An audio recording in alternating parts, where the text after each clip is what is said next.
السلام علیکم گائز، کیسے ہیں آپ؟ سب ٹھیک ہیں؟ امید ہے سب ٹھیک اور خیریت سے ہوں گے۔ آج نئے بلاگ کے ساتھ میں آیا ہوں اور کچھ مائک وغیرہ کا ایشو تھا تو اسی وجہ سے تھوڑا ٹائمنگ وغیرہ کے ساتھ پرابلم تھا۔ انشاءاللہ وہ سولو کر دیں گے ہم، اور انشاءاللہ ہم آج آئے ہیں نئی ویڈیو کے ساتھ۔ جیسے آپ کو پتہ ہے کہ آج کل وار چل رہی ہے اسرائیل اور ایران کے بیچ میں، اور امریکہ بیچ میں آیا تھا، تو اللہ خیر کرے گا۔ ہم دیکھتے ہیں، ریویو ہے تو اس میں کیا بتا رہے ہیں۔ چلیں اپنی ویڈیو کی طرف چلتے ہیں۔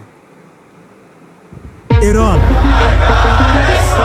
امریکہ Iran is a disgrace. اور اسرائیل، We targeted Iran's main enrichment facility. آخر ان سب کی لڑائی ہے کس بات؟ Israel launched multiple strikes on Iran. دنیا میں 57 اسلامک کنٹریز ہیں، لیکن کیا وجہ ہے کہ امریکہ اور اسرائیل ان سب کو چھوڑ کر ایک ہی کنٹری ایران کے پیچھے پڑا ہے؟ ایران اور امریکہ کی اس جنگ کو پورا سمجھنے کے لیے ہمیں پیچھے جانا ہوگا، all the way to World War II۔ We shall never surrender!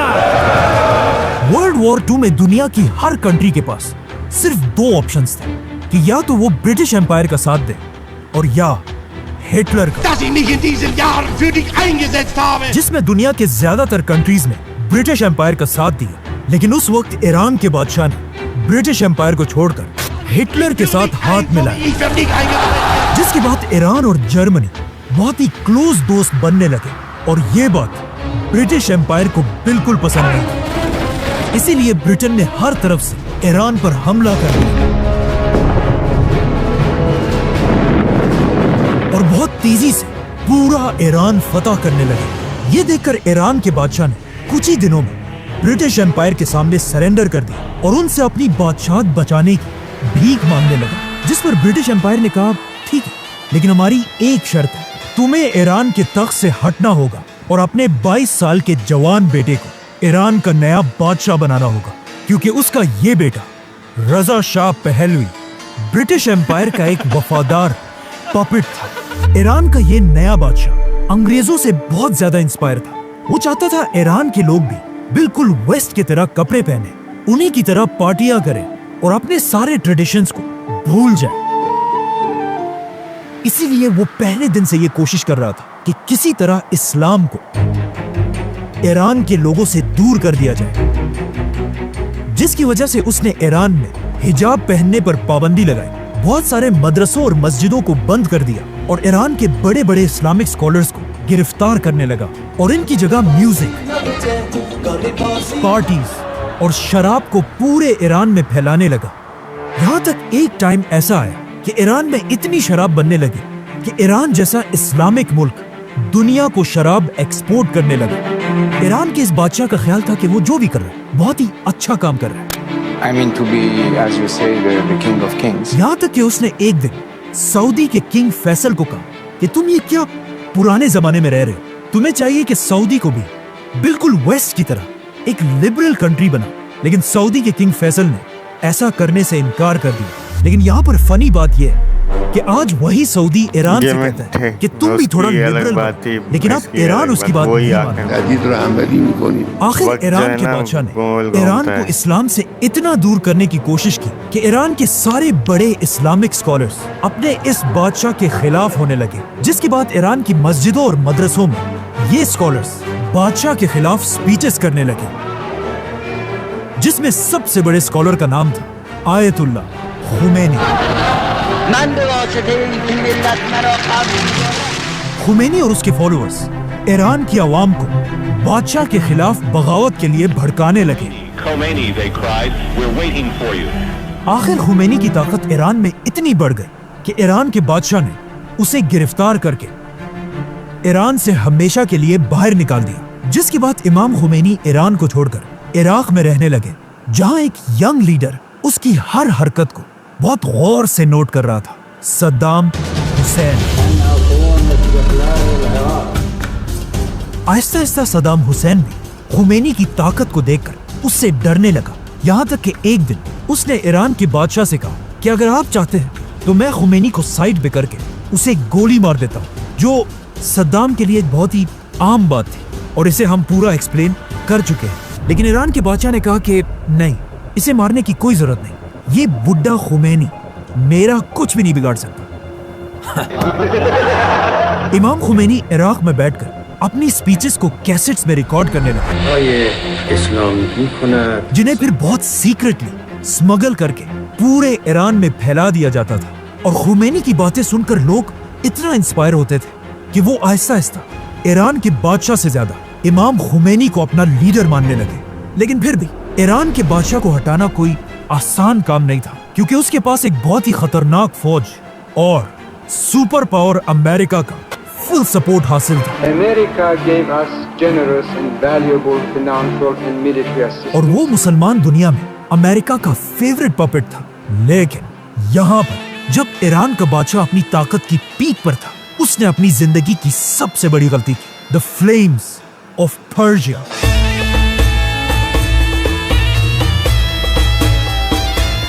दुनिया की सबसे बड़ी और सबसे महंगी पार्टी अचानक एक दिन ईरान के बादशाह ने ऐलान किया द ग्रेट पर्शियन एम्पायर को दोबारा जिंदा करने के लिए ईरान में दुनिया की सबसे बड़ी पार्टी होगी। ये एक ऐसी पार्टी थी जिसमें दुनिया के सारे लीडर्स और बड़े बड़े सेलिब्रिटीज इनवाइट किए जाएंगे। ईरान का बादशाह उसी पर्शियन एम्पायर को दोबारा जिंदा करना चाहता था, दरिन रोज़े बुजुर्गे तारीख ईरान, जिसे आज से बहुत साल पहले हजरत उमर बिन खत्ताब की खिलाफत में मुसलमानों ने तबाह कर दी। इस पार्टी के लिए ईरान के डेजर्ट के बीच में एक नई सिटी बनाई गई और अपने वीआईपी मेहमानों के लिए ईरान के बादशाह ने 600 लेमोजीन्स मंगवाई, सोने की प्लेट्स में खाना खिलाया, न्यूक्लियर प्लांट्स बनाने लगा। लेकिन जैसे ईरान ने ये सब करना शुरू किया, अमेरिका को किसी तरह इस सब की खबर मिल गई। अब पाकिस्तान का एटम बम तो अमेरिका को फिर भी किसी हद तक कबूल था, क्योंकि पाकिस्तान अमेरिका का बहुत ही वफादार मुल्क है। Beggars can't be choosers. हमें अपनी कौम का पेट पालना है। और पाकिस्तान चाहे जो भी हो जाए, अमेरिका के खिलाफ कभी नहीं जा सकता, क्योंकि पाकिस्तान और अमेरिका बहुत ही पुराने दोस्त हैं। लेकिन ईरान पाकिस्तान से बिल्कुल ऑपोजिट, बार बार अमेरिका की आंखों में आंखें डालकर उसे धमकियां देता था। इसीलिए जैसे ही अमेरिका को ईरान के इस प्रोजेक्ट का पता चला, अमेरिका का प्रेसिडेंट पूरी दुनिया के सामने आया और उसने अपनी स्पीच में कहा कि दुनिया में कुछ मुल्क ऐसे हैं जो अपने लिए केमिकल और एटम बम बनाना चाहते हैं। एक इराक का सद्दाम हुसैन और दूसरा ईरान का खामेनाई, जिसका आज पूरी दुनिया को पता है कि ये एक बहुत बड़ा झूठ। जॉर्ज बुश की इस स्पीच के कुछ ही अरसे बाद अमेरिका ने सद्दाम हुसैन पर हमला कर दिया और इराक में हजारों लोगों को मारकर सद्दाम की हुकूमत खत्म कर दी। सद्दाम हुसैन की हुकूमत को इतनी आसानी से तोड़ने के बाद अमेरिका को इस बात का पता चला कि वो दुनिया के किसी भी मुल्क पर झूठा इल्जाम लगाकर उस पर हमला कर सकता है। इसीलिए अफगानिस्तान और इराक पर हमले के बाद अब अमेरिका का अगला शिकार ईरान था।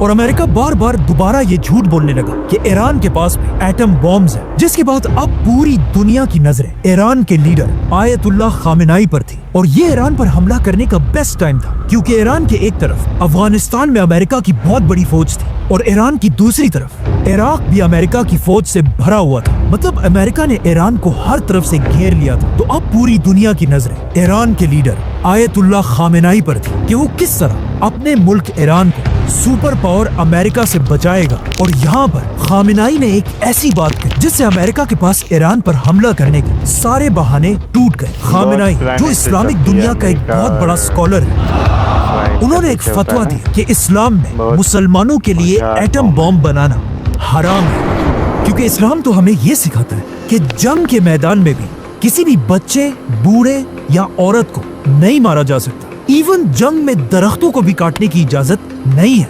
लेकिन एटम बॉम्ब एक ऐसी चीज है जो बिना कुछ देखे हर चीज तबाह कर देती है। इसीलिए ईरान के खामेनाई ने एटम बॉम्ब को मुसलमानों के लिए हराम कहा और साथ ही ऐलान किया कि ईरान का एटम बॉम्ब बनाने का कोई इरादा नहीं है और ईरान के दरवाजे सबके लिए खोल दे। और साथ ही ऐलान किया कि दुनिया की कोई भी एजेंसी ईरान आकर खुद देखे कि ईरान का एटम बम बनाने का कोई इरादा नहीं है। लेकिन यूएन की टीम ने ईरान जाकर ये देखा कि ईरान के सारे न्यूक्लियर प्लांट्स बिल्कुल उसी डिजाइन पर बने हैं जिस तरह पाकिस्तान में बनाए गए हैं। और पूरी दुनिया को समझ आ गई कि ईरान ने ये टेक्नोलॉजी पाकिस्तान से खरीदी है। और पाकिस्तान पर इतना प्रेशर बढ़ने लगा कि खुद अब्दुल कदीर खान ने टीवी पर आकर इस बात को एक्सेप्ट किया और फिर सबसे माफी मांगी। और पाकिस्तान ने दुनिया को खुश करने के लिए अब्दुल कदीर खान को गिरफ्तार करके उसे अपने ही घर में बंद कर दिया। खामेनेई के इस फतवे के बाद अमेरिका के पास ईरान पर हमला करने का अब कोई बहाना नहीं था। लेकिन दुनिया में एक कंट्री ऐसी थी जो बार बार अमेरिका को ईरान पर हमला करने के लिए मजबूर कर दिया। लेकिन अमेरिका ने इजराइल की बात नहीं मानी। लेकिन आहिस्ता आहिस्ता हालात बदलने लगे। ईरान के एक बहुत ही इम्पोर्टेंट आदमी ने फ्रांस में बैठकर एक बहुत ही अजीब बात लिखी कि आयतुल्लाह खामेनेई का एटम बॉम्ब को हराम कहने का फतवा एक झूठा फतवा है और वो इस्लाम के एक कॉन्सेप्ट तकिया के पीछे छुप रहा है। इस्लाम में तकिया का मतलब ये है कि कोई भी शख्स अपनी जान बचाने के लिए झूठ बोल सकता है। तो इस आदमी ने कहा कि खामेनेई ने ईरान के लोगों की जान बचाने के लिए ये झूठा फतवा दिया है।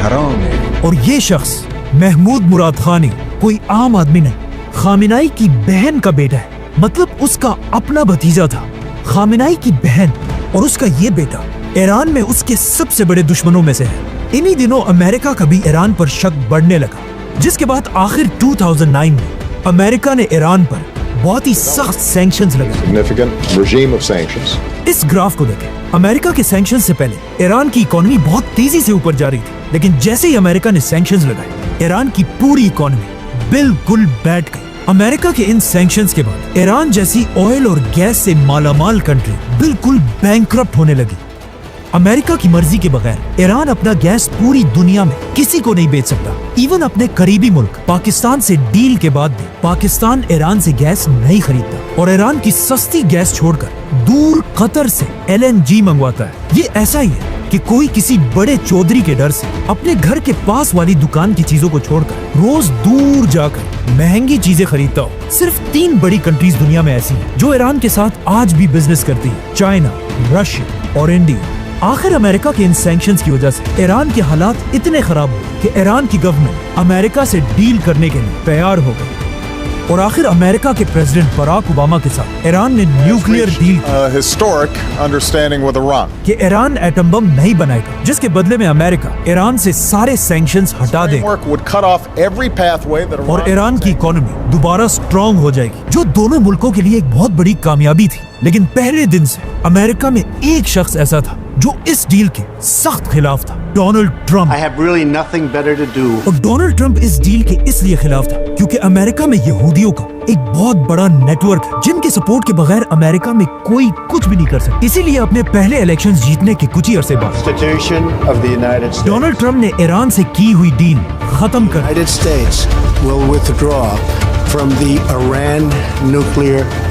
और एक बार फिर ईरान की इकोनॉमी कमजोर करने के लिए ईरान पर सख्त सैंक्शंस लगाए, जिससे ईरान की इकोनॉमी एक बार फिर तेजी से गिरने लगी। लेकिन ऑफ कोर्स ईरान भी ईरान है, वो बाकी मुस्लिम दुनिया की तरह डर कर खामोश रहने वाला नहीं था। जैसे ही ट्रंप ने ईरान पर पाबंदियां लगाई, ईरान ने अपना न्यूक्लियर प्रोग्राम दोबारा शुरू किया। लेकिन दूसरी तरफ डोनाल्ड ट्रंप को भी सब जानते कि वो दुनिया में अपने अलावा किसी की भी बदमाशी बर्दाश्त नहीं करता। जब ईरान ने अमेरिका की आंखों में आंखें डाली, डोनाल्ड ट्रंप ने उन्हें सबक सिखाने के लिए अचानक एक दिन एक मिसाइल हमले से ईरान के आर्मी चीफ कासिम सुलेमानी को उड़ा दिया। ये ईरान और उसके अवाम के लिए एक बहुत ही बेइज्जती की बात थी कि कोई इतनी आसानी से पूरी दुनिया के सामने उनके आर्मी चीफ को मार दे, जिससे आहिस्ता आहिस्ता ईरान में अमेरिका के खिलाफ गुस्सा बढ़ने लगा। और जैसे ही सुलेमानी की मौत के बाद ईरान में नए इलेक्शंस हुए। ईरान के अगले इलेक्शंस में एक नया प्रेसिडेंट आया, इब्राहिम रईसी, जो ईरान का बहुत ही सख्त प्रेसिडेंट था और किसी हाल में भी अमेरिका और इजराइल के सामने झुकने के लिए तैयार नहीं था। इब्राहिम रईसी के प्रेसिडेंट बनते ही ईरान का न्यूक्लियर प्रोग्राम दोबारा बढ़ने लगा और इसके साथ ही सदर बनते ही सबको ये बात क्लियरली समझा दी कि ईरान अब अमेरिका से कोई डील नहीं करेगा। और इसके साथ ही उन्होंने इजराइल के खिलाफ लड़ने वाले सारे ग्रुप्स को फंडिंग और वेपन्स भेजना शुरू किए और उन्हीं के दौर में इजराइल और गजा की वॉर शुरू हुई। लेकिन हम सबको पता है जब कोई भी लीडर अमेरिका और इजराइल के खिलाफ इतना ओपनली बोलता है तो उसके साथ क्या होता है। President Raisi died when their helicopter crashed on. रईसी के जाने के बाद आज से 1 साल पहले ईरान में दोबारा इलेक्शंस हुए, जिसमें ईरान की अवाम ने इब्राहिम रईसी से बिल्कुल ऑपोजिट लीडर चूज किया, जो एक बहुत ही सॉफ्ट और काम इंसान है, जिसने प्रेसिडेंट बनते ही सबसे पहले ऐलान किया कि हम आज भी आयतुल्लाह खामेनाई के उसी फतवे के साथ मजबूती से खड़े हैं और ईरान कभी भी एटम बॉम्ब नहीं बनाएगा। Nukes, they are not developing nukes. साथ ही उन्होंने ये भी कहा कि ईरान अमेरिका बल्कि पूरी दुनिया के साथ डील करने को तैयार है, जिससे बहुत ही सीक्रेटली आज से कुछ ही अरसा पहले अमेरिका और ईरान की दोबारा डील के लिए मीटिंग्स होने लगी। लेकिन इजराइल कभी भी ये नहीं चाहता। गाइस, आपको वीडियो कैसे लगी? अच्छी लगी तो लाइक करना और सब्सक्राइब करना मत भूलिएगा। आजकल जो हालात हैं, जो आपने हिस्ट्री देखी, अच्छी इसमें इंफॉर्मेशन हमें भी मिली, हमें भी नहीं पता था। और ये सच है कि इसकी वजह से ये किस्सा है, शुरू से दुश्मनी की है इन्होंने। तो अल्लाह रहम करेगा, इनका भला करेगा ईरानियों का।